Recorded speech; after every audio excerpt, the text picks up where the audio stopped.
I want to introduce our speaker.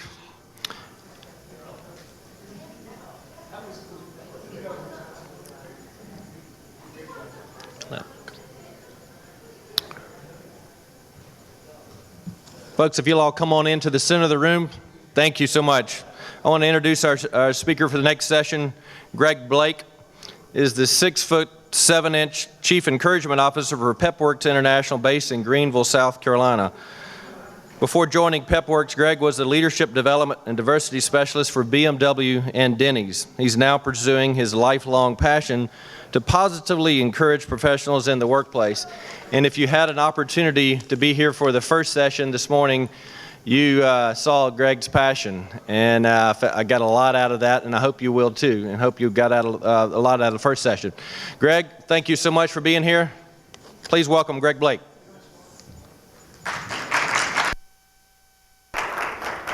Thanks, Appalachian, and yeah, that's a good thing. Good plug for Appalachian. That's all right. That's all right. That's all right. How are y'all? Everybody ready? Since this is a smaller crowd, we're going to do something fun. Are you ready? All right, everybody stand up. You got to find a partner, but they can't be sitting next to you. I'm going to come down here a little bit here, if I can. Oh, maybe I shouldn't. Okay. Find a partner. Get a partner. Get a partner. Yeah, just kind of find somebody. That's somebody behind you there. Okay.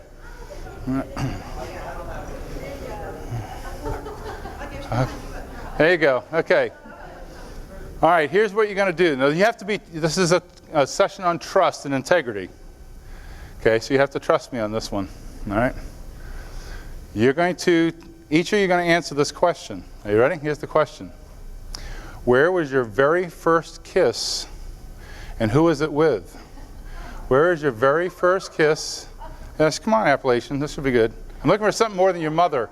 Something more than your mother here. Okay, more than your mother. All right, come on. Here we go. Where's your very first kiss, and who was it with? Uh-huh. Yeah, you got to share it. Yeah, you got to share it. That's the whole point. Yeah, share it. All right, come on. Here we go.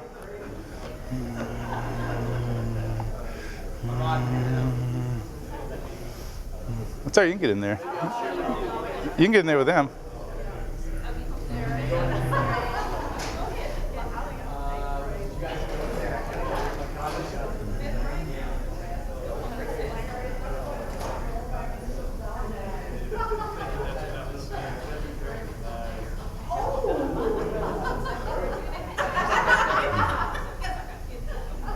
All right, does everybody remember?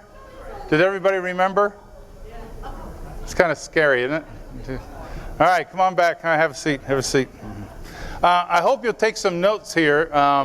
Even though we've got a small group, I hope you'll take some notes, because these are very practical things, but I think it'll be a very big help for you when it comes to integrity and building trust with others. We're living in some real challenging times, so here's my first question to you, okay? I want you to think of somebody you trust, okay? Think of somebody that you trust, okay? Don't have to be in the room here, okay? Think of somebody you trust.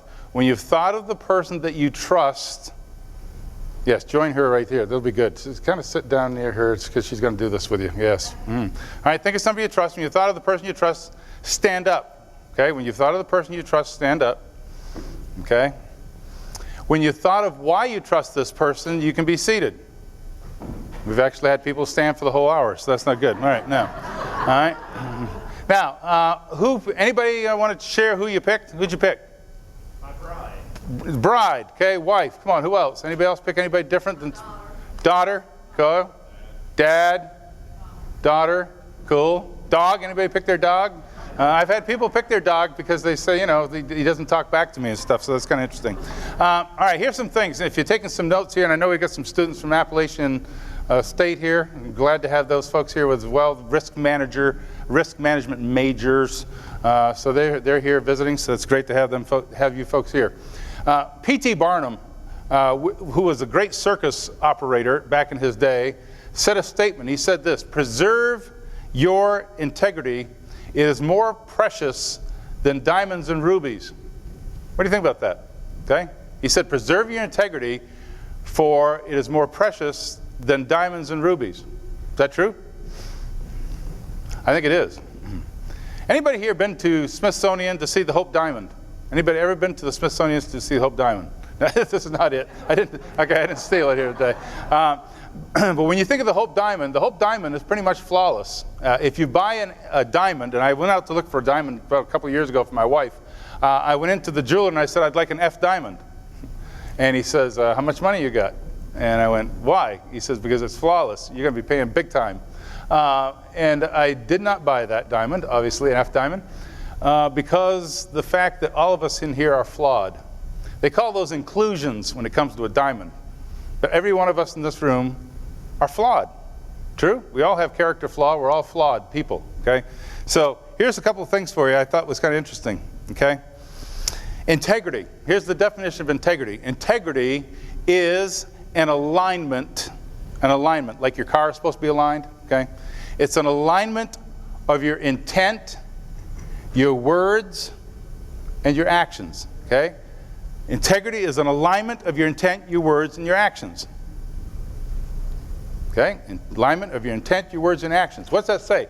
What's it saying is that you can have words and actions aligned and not your intent. You're not a person of integrity. You got to have all three of those aligned. Okay? Now, thinking of that definition of having everything aligned, your intent and your words and your actions, anybody know of anybody like that? It's rare. Okay? Very rare. Now, fact you may want to write down. In 1967, 75% of people trusted those in leadership. Okay, that was in 67. In 2013, 75% don't. How come? Well, that's pretty obvious. What's been going on in our country? Okay, a lot of unethical behavior, a lot of questionable behavior. We don't use the words lie now. We use the words, well, kind of made it up, or they use different words, okay? Integrity, here's the point that I'd like to get across. It is not a nice-to-have value. It's a must-have value. And we've got some young people here going into their future careers, okay? The biggest thing I look for in a person is integrity. If you have to tell, if I've met people who say, you can trust us. If you have to say it, I get nervous. True? I mean, if you have to tell me, oh yeah, you need to work with our company, we're a very trustworthy company, I'm like, probably not. Okay? Because you shouldn't have to tell me if you're that kind of person. Now, the word integrity means oneness. Wholeness or oneness. Okay? Integrity. The thing I think that's kind of interesting about it is, it means being a person of your word. Back a few months ago now, I was to meet a person who was called the mover and shaker of Greenville, South Carolina. This person said, you need to meet this person. She knows everybody. She's very connected. You need to meet her. Okay? I said, I'd be glad to do that. Let's meet. What time? 8 o'clock. We'll have a breakfast meeting. Great. So 7:45, I'm there. That's on time for me. Okay? So 15 minutes, I'm kind of pacing the floor, waiting for the mover shaker to show up. 8 o'clock comes, no mover shaker.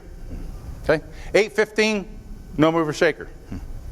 8:25, no mover shaker. I've ordered breakfast. I guess she isn't coming. 8:30, I see this little convertible. She's got the little sun visor down. I went, here comes mover shaker. She walked in, and here's what she said. She said, I'm sorry I was late. I was with one of my larger clients. Ooh. What have you just told me? Not important. Not important. Now, I called her boss. Yeah, I did. I said, I'm going to tell you something. I don't want to move and shake with her. If she's late a half an hour for our first meeting, what in the world will that business relationship be like? I don't think so. It's not worth it. And we have not moved and shake since then, and we probably will not. Okay? Now, they did a study at the University of Pittsburgh a few years ago, and it was a grant. They get a grant, and the grant question was, what's the number one way we break trust in the workplace? Okay? Good question. What's the number one way we break trust in the workplace? Here was the answer. Not returning a phone call, email, or voicemail when you said you would. Isn't that interesting? Not returning a phone call, email, voicemail when you said you would. Here's what happens. I'll call you back at 3. If you don't call me back at 3, what do I now think? Not a person of your word. Lied. Now, will things come into our life that will cause us not to call back at 3? Yeah, How do you handle that? Call them and apologize. But when you don't call me or I don't hear from you, what am I thinking? You're not a person of your word. You can't be trusted. Now, integrity. Once you compromise your integrity, this is a biggie. Come on, write this down. Come on, it's almost lunch. Okay?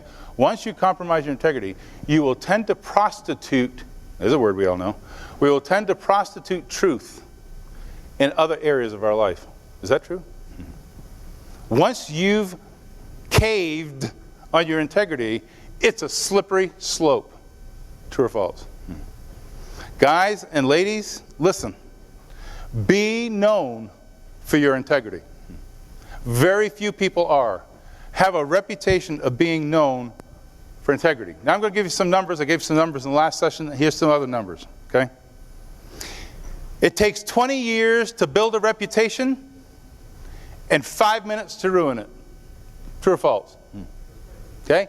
20 years to build that reputation, 5 minutes to ruin it. Joe Paterno. Okay? Now listen. All of us are under the gun there. All of us are vulnerable. But it takes 20 minutes to build a reputation, 5 minutes to ruin it. Next number. 75% of people in this country have observed wrongdoing in their organization. Could be a school, could be a college, could be a corporation, could be an agency. 75% of people in this country have first-hand knowledge of wrongdoing and don't say anything. Do you get that? That's amazing. Next number. Right now, 41.3% of resumes are exaggerated. There was a gentleman that wanted the Notre Dame job a few years back. What happened? He said he'd lettered in 3 sports. He did not. Gentleman was dismissed from Radio Shack, CEO. Improper things. Brian Dunn, CEO of Best Buy, just released from his position with a younger female lady liaison. Next number. 10% have confidence in attorneys. Okay, I'm glad I'm not in an attorney meeting today. But the most mistrusted people in this country used to be used car salesmen, TV evangelists or preachers, and it worked down. Who's today? Government officials, attorneys, bankers. Ooh. That's a big deal. That's a huge switch. Why? Just because of the numbers. Here's the next one. 6 out of 7 people are unwilling to give their leader their loyalty and trust. Fact. Trust must be earned by the leader before loyalty is given by the people. True or false? So, if a leader gets up in front of you, whether it's a student leader, whether it's a corporate leader, and you get up in front of somebody and you say something, and I don't believe you or buy into you, and I'm not loyal to you, you're basically wasting my time. Trust must be earned by the leader before loyalty is given by the people. Now, here's another one that's amazing. In this hotel, back in the early 1900s, a person stayed here, F. Scott Fitzgerald. And I stayed up last night reading the whole book on the Grove Park Inn until about 12:30 this morning. And in there, he was carrying on an affair here at the hotel, and his wife didn't know it. She was sick. But he carried that on. It's amazing. Here's the statement, and you may want to write this one down. I thought this was pretty cool. 59% of people in this country, and this came from a book called The Speed of Trust by Stephen Covey Jr., 59% admit to cheating on a college exam. The numbers are almost similar for an MBA and for med school. Now, I'm going to tell you, if that high a number admitted to cheating going through med school, I'm concerned when they're rolling me in for the operation. You know what I'm saying? They ain't good. Okay? That's not good. But those are the numbers. They're high. Okay? Now, how many remember back, it's been a couple of years now, Flight 1549? Anybody remember what that was? Remember what flight, U.S. Air Flight 1549? I'll give you a hint. There were a lot of people standing on the wing. Remember when that thing landed in the water in New York? There were a lot of people standing on the wing. Well, who was the guy that was the captain, the pilot? Anybody remember what his name was? Sullenberger, okay? Sullenberger. What do you know about him? Come on, anybody know anything about him? What do you know about him? Anything? Kind of interesting guy. What do you know about Sullenberger? He's a pilot. Good. Okay, that's good. What else? Anything else? Huh? Air Force Academy. Yes. Now, here's the next one. He had a library book on the plane. He called his library to tell them that the book would be late. It was sequestered on the plane. Now, knowing that now, what does that tell you about Sullenberger?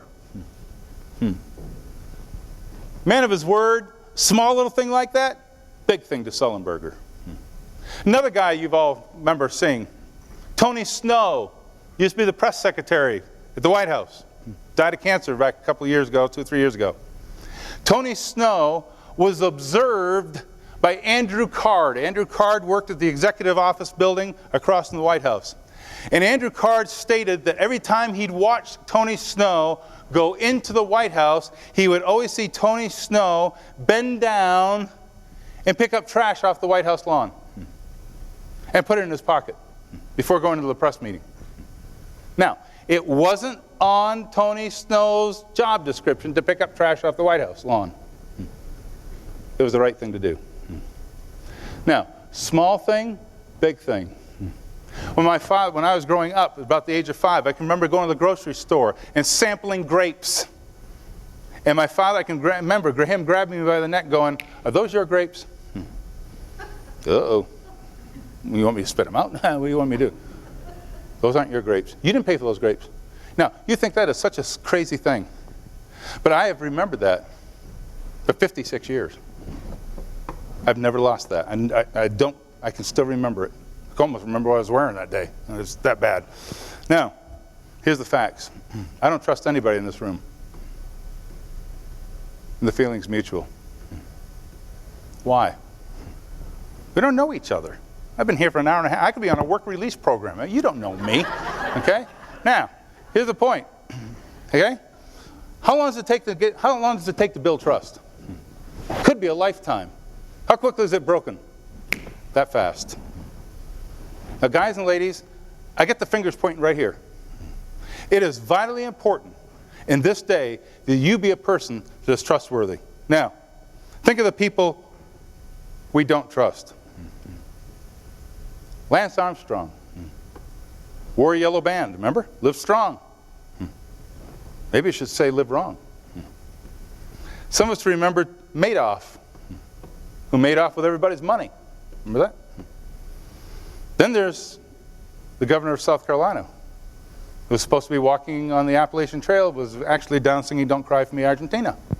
Not good. Schwarzenegger, with a maid. John Edwards thought baby making would stay in Vegas. It did not, as his wife is dying of cancer. Rick Pitino cut down the nets this year. Had a little bit of a problem. Arkansas football coach had a motorcycle accident. Somebody a little bit younger than him was on the back. And that became public news. Some of us can remember Jim and Tammy Faye Baker. Remember those days? Some of us are old enough to remember Gary Hart, Donna Rice, the monkey business. That was an interesting little thing. Ken Lay, Enron. The Patriots, the New England Patriots. Now, they won yesterday. They also, back a couple of years ago, videotaped singles. Then there was Betrayus, who did. Kobe Bryant, remember him? Roger Clemens, Bonds, Michael Vick. Then there's Tiger Woods, who could drive the ball well down the fairway, but he didn't fare too well in the driveway, did he? It wasn't good there. All right, now. Some of you will get that by lunch. Okay, that's good. Now, Here's how we break trust. And you want to get this down because this is kind of interesting stuff, okay? This is how we break trust. We make assumptions. Anybody here ever made an assumption? Anybody made an assumption since you've been here? Probably have, okay? Making assumptions. Back a few years ago, I had my family on vacation with us. We were in Birmingham, Pennsylvania. We were walking into an Amish candle shop. Busloads of people, tourists everywhere. And I'm walking into this candle shop with my daughter. And as I'm walking to the candle shop with my daughter, there's a gentleman standing there on the porch of this candle shop with about a 4-year-old kid. Kid's out of control. Punching the father, kicking the father, swearing at the father. He's like 4. I turned to my daughter and I said, I hope when you have children, you'll have them under better control than this parent does. He obviously doesn't have a clue. Well, I must have been a little too loud because that guy turned around, and I'm talking the front of busloads and tourists galore. At the top of his lung goes, hey, you, sir, you right there. Yeah, you with the salt and pepper hair. Yeah, if you had an autistic child, you wouldn't say those kind of things, would you, sir? I could have died. I mean, I could have crawled under the cement. And the bad part is my daughter's standing right next to me. So here's what I said to him. I'm sorry, okay? Now that would have been easy. It wasn't easy. Here I am on vacation with my daughter asking for this man's forgiveness for what? Prejudging, making an assumption without getting the facts. Now, when I travel now from Greenville to Orlando, and I've got all these kids behind me with Mickey Mouse ears going to see Donald and Goofy and everybody else, and kick my seat for an hour and 10 minutes on the trip, I don't say a word. Lesson learned. Now, here's the deal, okay? When you make assumptions, guys and ladies, we jump to conclusions. I did. We relate to people negatively. I did. It makes you appear unreasonable. I was. It's damaging if you share your assumptions with others. Going back to the first one now. Now here's the thing. I cannot take that back. In fact, now every time I travel, or every time I have a holiday, and I take my daughter shopping with me to hunt for something for baby cakes, we'll walk into like a Hallmark store or something, and we go up where the candles are. You know what my daughter says to me? Hey, Dad, remember Lancaster County, Pennsylvania? Lesson learned. Now, folks, get the facts before you make the call. Again, this is not like We Are the World, going to sing We Are the World here, okay? But get the facts. Make assumptions. Here's the second we do to destroy trust. We break promises. We break promises. You tell the kids, we're going to Disney, we're going to go see Goofy, Cinderella, and everybody, and you end up over here at Hershey Park. Ain't the same. Over here in Hershey Park in Pennsylvania, not the same. Not the same. My father, back when I was very young, came out one day and said to me, we're going to go fishing Saturday. I'm thinking, I'm pumped, okay? All week long, I'm digging all kinds of little holes around the house, getting worms, putting them in a little white box thing, putting them in the refrigerator. That morning, at 7 o'clock on Saturday morning, I get dressed, looking like Opie Taylor, and I'm in there in the car with my bamboo pole, and I'm pumped. I'm in there at 7 o'clock. We aren't leaving until 8 o'clock, but this is like big time. About 10 of 8, my father came out and said to me, son, I got to go in and sign some checks. I'll be right back. Now, what time do you think he came back? About 3 o'clock that afternoon. We never did go fishing. Now, I haven't had to have therapy. I'm okay. But listen, you know where that memory is? It's right there.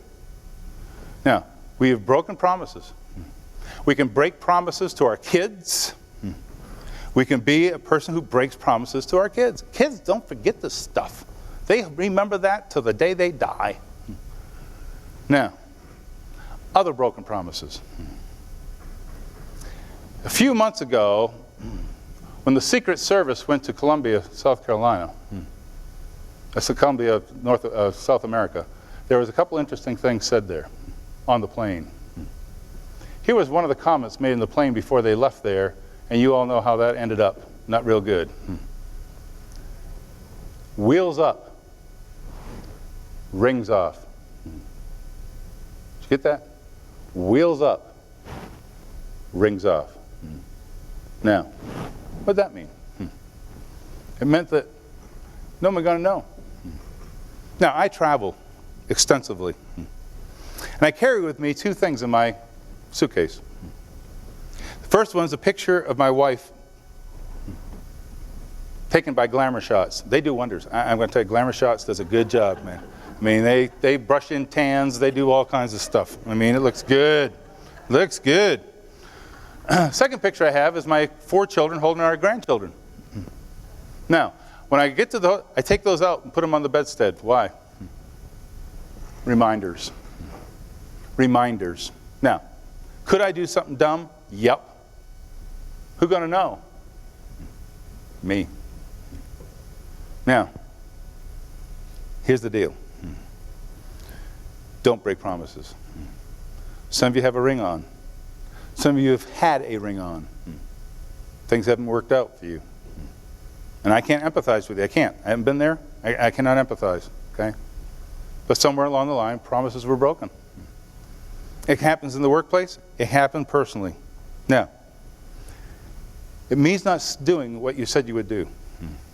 It's people assume they can't trust you, and it's caused by overcommitment. Anybody in this room overcommitted? Anybody got spaghetti hanging off the plate? When you let one thing fall through the cracks, folks, people say, I don't trust them. Spreading rumors. Anybody know a rumor spreader? Anybody know anybody that's been a rumor spreader? Now, what I find is when a person spreads a rumor about you, to you, they will then spread a rumor about you. I find that to be very true. Rumor spreaders aren't trusted. Now, they believe they have a direct line to God, okay? But they're not trusted. And it's amazing how rumors can start in a company or an organization. Somewhere outside, they have a break room now. I guess they put them outdoors. And here's the first one, right? Well, did you hear? It's bad. I hear the company's being sold. Have a nice day. Whatever. Okay, next person comes out. You know what I just heard? I just heard they're selling the company, and so-and-so's already been let go. Next person. Well, you know, it's so bad we may not get paid Friday. It's bad. And before long, that's hit all over the country. Rumor spreaders aren't trusted. Now, tell me. Rumors are like tumors. Somebody describe for me a tumor. Come on. What's a tumor like? Come on, anybody. Here we go. A little class participation here. What's a tumor like? Come on, describe a tumor.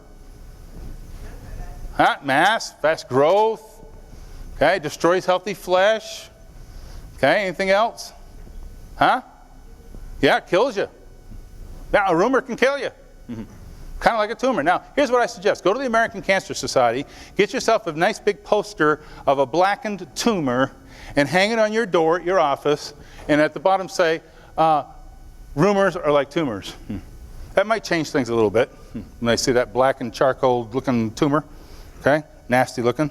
Now, rumors. Don't be a rumor spreader. Rumors are like tumors. Now, next one, don't cover up. Don't cover up. Don't get down. Well, I didn't do it. Don't cover up. Why? Who's the biggest concern about? Me. Don't cover up. Now, last one on this one. Don't bypass. Don't go around somebody. Kids, sorry guys, are notorious for this. What do they usually say? I'll go see mom. Okay, I'll go see mom. You know what I'll say? Go ahead and go see mom. We already talked about this behind the bedroom door. Go see what she says, because we're just like that. Go ahead. Okay? Now, don't go around. Come on. You owe it to the person to go to them first. If you've got an issue, go to them first. It's vitally important you approach them first. Don't go around them. Don't circumvent them. If I get an issue, I go to him. If I get an issue with my pastor, I go to him. Okay? I don't go around him, I go to him. Okay? I got an issue with my wife, I go to her. Okay? I don't go to some other woman in the church or a woman in the neighborhood or whatever. I go to her if I got an issue. Do that. It's a principle. It's a principle of make sure that you are a person who is not bypassing. And kids are good at this stuff. They figure this out real fast. Now, how do you build trust? How do you build trust? It's very simple. Here's the first one. Share your thoughts and feelings and rationale for your decisions. Share your thoughts, your feelings and rationale for your decisions. Guys and ladies, when we share our feelings, are we vulnerable? Could you get taken advantage of? Could you get used? Yep. But share your thoughts, feelings, and rationale for your decisions. Why is that important? Anybody? Why do you think that would be important? We'll just kind of put it on the audience. Why is that important? To share your thoughts, feelings, and rationale with people. Anybody? What's it do? What's it do for the relationship? What's it do? He's nodding his head. I know he's not sleeping. What's it do? Yeah, it's an openness. Okay, it's like trying to hide something. It's a big deal. Share your thoughts, feelings, and rationale. Now here's the next one. Make commitments you can keep. Make commitments you can keep. Now here's the slogan for that, okay? Under promise, over deliver. Don't over promise and under deliver. Okay, I'll say it again. Under promise, over deliver. Don't over promise and under deliver. Why? Why would that be true? Anybody? Why would that be true? Anybody? Anybody want to say? What do you think? Under promise, over deliver. Don't over promise and under deliver. How does that fit what we do in our business? Could we tell somebody, I'll be there and we'll go over this kind of thing, and then you don't show up? Mm-hmm. Now what happens? Is there a breach there? Mm-hmm. If you tell me, yeah, I can do this for you, and I'll have this to you back to you on Friday with an answer, and you don't call me back with an answer, what am I thinking? Mm-hmm. I don't think I want to deal with them anymore. Okay? Under promise, over deliver. I'll give you a classic. Yesterday, stopped on the way up here at P.F. Chang's. Okay? They give you the blinky thing. Okay? She said this, you'll be seated in less than an hour. And they sat me in about 3 to 4 minutes. How am I feeling? Good. But you tell me it's a 5-minute wait, ends up being an hour, you get your blinky thing back, and I'm gone. Under promise, over deliver. Don't over promise and under deliver. It's a big deal. Now, admit your mistakes. Here's the big one. Admit your mistakes. When you make a mistake, admit it. Don't fudge it. Don't cover it. Okay? Back a few years ago, we had a dinner, our whole family. We were gathered at a Chinese restaurant on Easter Sunday. Not a lot of people there. You know what I'm saying? And we're all looking good. I just got my suit out of the cleaners. Everybody looks good on Easter Sunday. And we sit down to get our meal. And they bring us the noodles, and they bring us the duck sauce, and everybody's putting the duck sauce on the noodles, and it comes around to my son over here, and he, for some reason, is trying to squeeze the bottle of the duck sauce. He can't get it out. There's something stuck at the end, so he keeps squeezing, and when he does, he goes like that, and the top comes off, and I am now dripping from here to here with duck sauce. I looked at him and said, son, do you have a problem? Nobody else had a problem getting the duck sauce on the noodles, but not you. You probably couldn't walk and chew gum at the same time. Now, why did I say that? Because my ego wasn't stroked. I just gotten these pants out of the cleaners. You know, how can you be so dumb? Now, he gets up from the seat, and he walks out of the restaurant and goes and sits in the back seat of the car. Of course, now the rest of the family's looking at me going like, okay, I get them to deal with now. Okay? Now, here's my choice. And I'm not asking you to do this, okay? But here's my choice. My first choice is, look, he's 18, let him bake in the sun. He'll find a way to get another meal. My chow main's getting cold. Logical choice. My second choice wasn't easy. My second choice meant I had to get up from my table, go out to the car. I climbed in the back seat of the car, and here's what I said to him. I'm sorry, okay? Nope. That's easy. We do that in our marriage. You ever said this to your spouse, significant other? I'm sorry, okay? You know what my wife will say to me? Yeah, you are sorry. Listen, I looked right in his baby brown eyes, and here's what I said to him. Son, will you forgive me for the way I treated you in that restaurant? I was out of line as your dad. I was wrong. Will you forgive me for that? I'm looking right at him. He said, absolutely, Dad. Now, I hugged him, and he hugged me, okay? Of course, now people pouring in the restaurant, seeing these two guys in the back seat carrying on, okay? That wasn't good. That wasn't a pretty picture, okay? Now, here's the point. I'm not asking you to go out to the car. But what if I didn't go out to the car? What do you think he's thinking sitting there? I'll get you, Dad. Now, it may not be today, but I'll eventually pick your retirement home. You know what I'm saying? I mean, some way he's going to get back at me. Now, we kind of laugh at this, but we've got a lot of people who've never made things right. Now, here's the deal. Admit your mistakes. Admit your mistakes to your kids. Admit your mistakes to your coworker. Admit your mistakes to your agents that work for you. Admit your mistakes. Learn that principle. Okay? Admit when you screw up. They know you messed up. They're not dumb. They're adults. They know you messed up. My son knows I messed up. Admit when you mess up. It's a big deal. Now, here's the next one. We're almost done. Here it is. Request forgiveness, not sorriness. I'll say it again. Request forgiveness, not sorriness. That's a big one. I've been very involved in the Trevor Martin, George Zimmerman deal in Florida. Been down there training a lot of their police officers in Sanford, Florida.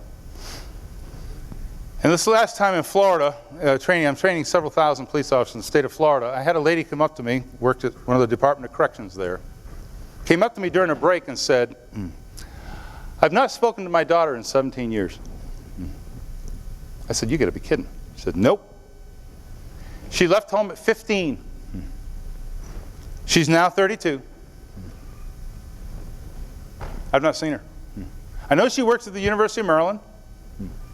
She's had 3 of our grandchildren, but I've never seen them. She said, but after this one little session you talked about, it made me think, I need to go make things right with my daughter. I said, that's phenomenal. I said, I tell you what, you go and talk to your daughter, and when you come back and get back home, you send me an email. And she did. And here's what the email said. Had 3 words in it. 17 years wasted. I said, you know, even though you weren't the offender, your daughter was, I am so glad you made it right with her. I am talking to people, folks, you cannot believe, all over this country that have not made things right. With a family member, my father had to make things right with his mother. He carried it for almost 50-some years. Now, get things taken care of. Don't let another holiday season come up. And I talk to this a lot with people, where they're in the living room and the other family members are in the kitchen and they don't speak the whole 2 or 3 days. It's always amazing to me. But this is going on all over our country. I had an interesting thing I do. I send out, usually in my training sessions that I do, I have a 3x5 card, and I have them put down, no names. I have them write down, what's the biggest change that's happened to you this year? Here are my top couple of cards this year. One of them said, I have a 6, 8, and 11-year-old daughter. I came home one day, my wife hooked up with her old boyfriend on Facebook.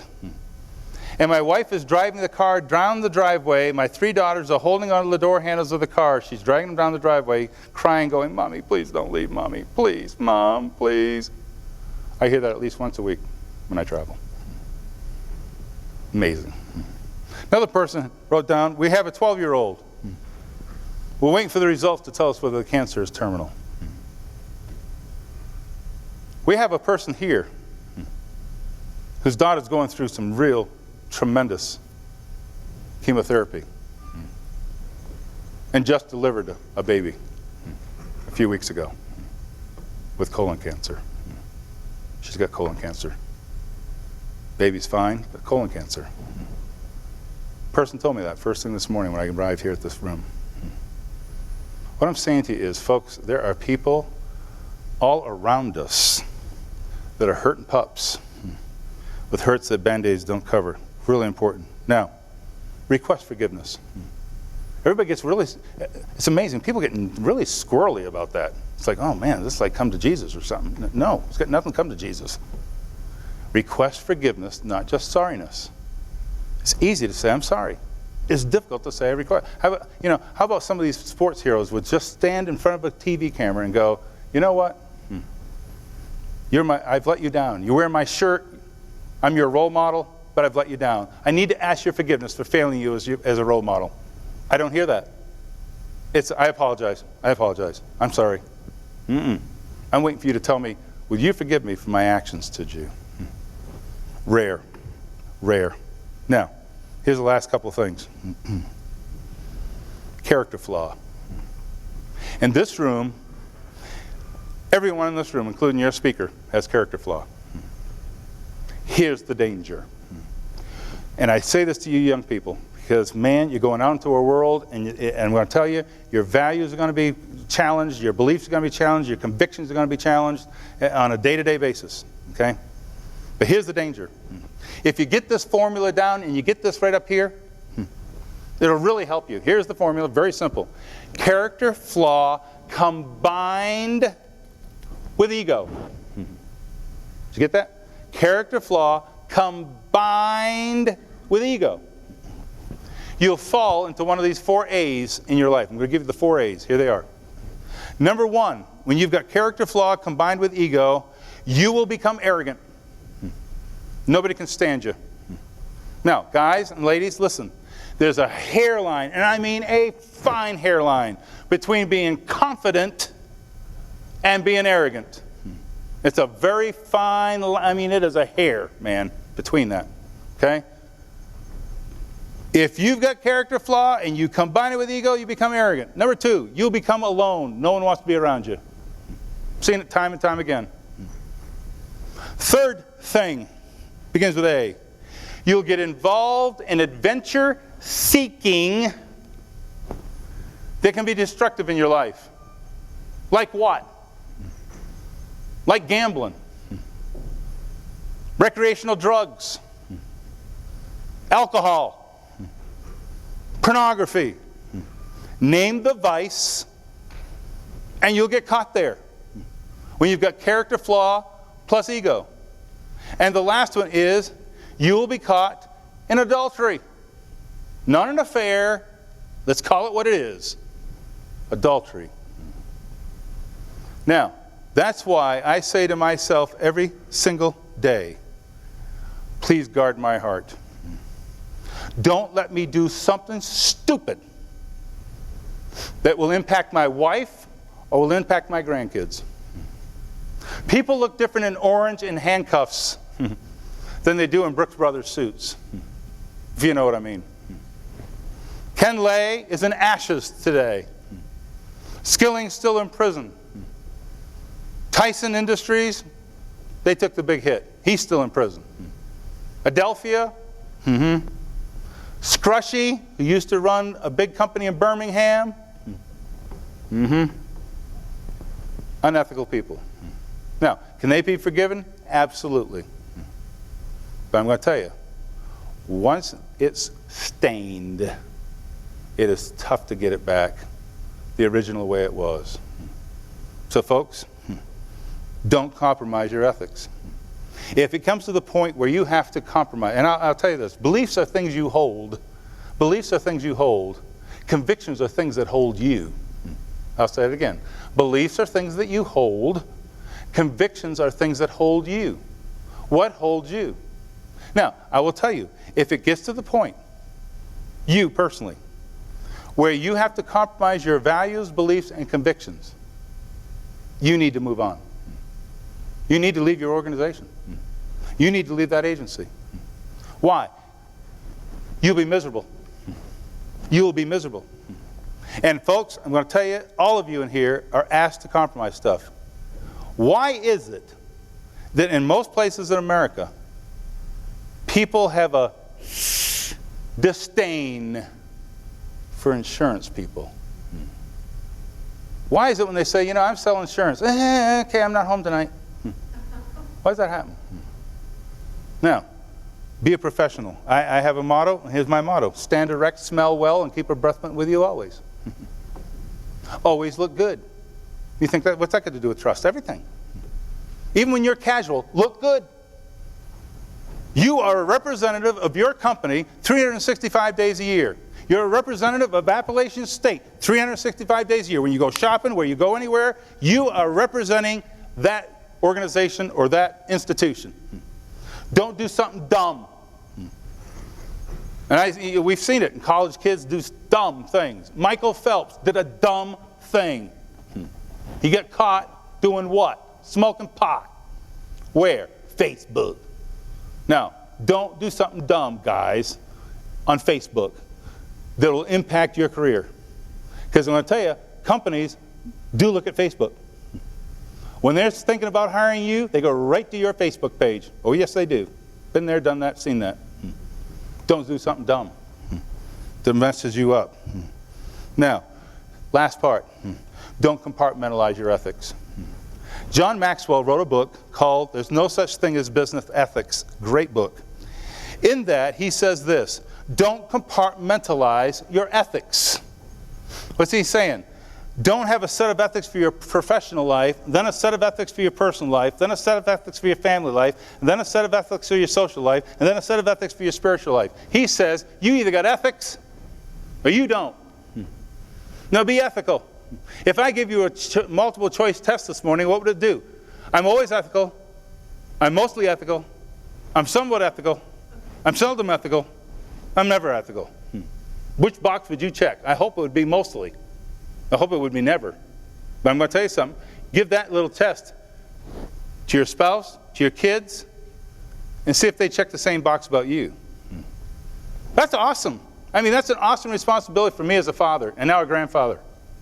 That's an awesome responsibility that I have to live a life so with integrity that my kids see it, and my grandkids see it, and my spouse sees it. I travel several hundred days a year. I'm away from my wife. No, my wife is with me, and she's going to be with me the rest of this week because I'm traveling all over the state here. Okay? But listen, I have to trust her when I'm gone, and she has to trust me when I'm gone. What it's saying is this: don't do something dumb at the Grove Park Inn that you'll regret, like F. Scott Fitzgerald. Don't do something dumb for a few seconds or minutes of pleasure that will ruin it for you. Don't get so drunk or dumb stuff that you ruin yourself and you ruin your reputation here. Now, in closing, here it is. Two things. Number one, get an accountability partner. Anybody in here have an accountability partner? Accountability partner. Keeps you accountable for things? Have an accountability partner. I've had him for 39 years. Lives in Philadelphia, Pennsylvania. We talk every Monday morning. We go through 10 questions. And the last question on there is this: have you lied to me? Now, could I lie to him? Sure. Who's going to know? Me. And it's a great thing. I urge you, if you don't have one, get one that'll help you. And you guys, especially young guys, get an accountability partner. When you get out in the workplace, get someone who will keep you accountable. I have a board of advisors that keeps me accountable. There are about 6 or 7 men and women who literally I talk to monthly on advice for my business, and advice for me, and advice on my health, advice on all kinds of stuff. Important you get an accountability and a board of advisors. Here's the last one. Create a to-don't list. Now, we all got to-do lists. Do you have a to-don't list? My to-don't list sits on my sun visor. I look at it every time I go to an airport. I pull it down, I look at it. It's got about 5 things on it. These are things I don't do and will not do. I've determined in my mind I'm not going to do it.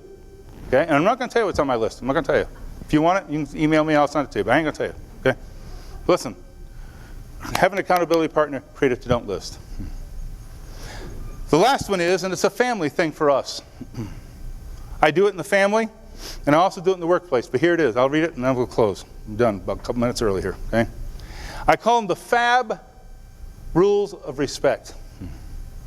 The FAB rules of respect. And here's the deal. And all of our family members know it. I know it. Everybody knows it.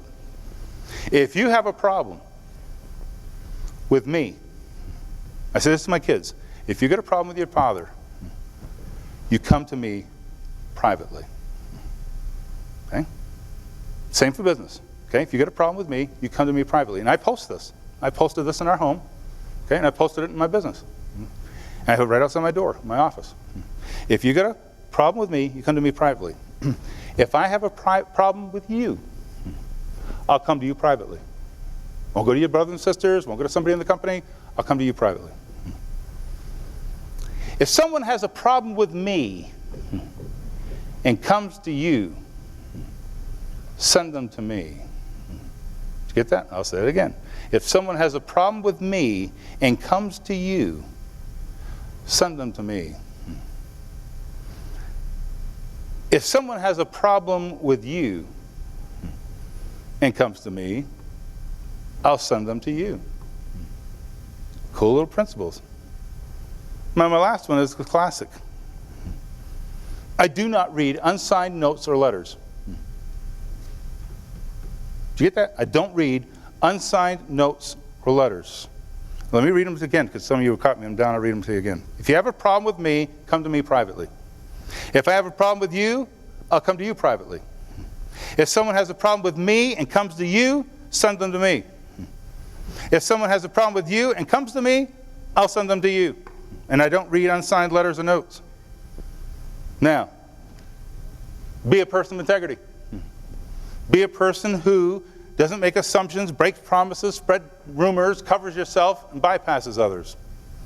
Build trust. Share your thoughts, feelings, and rationale for your decisions.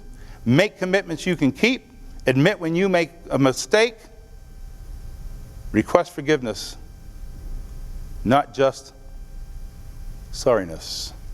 And the last one is test your assumptions.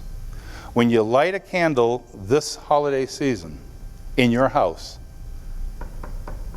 remember the story of the candle shop in Lancaster County, Pennsylvania.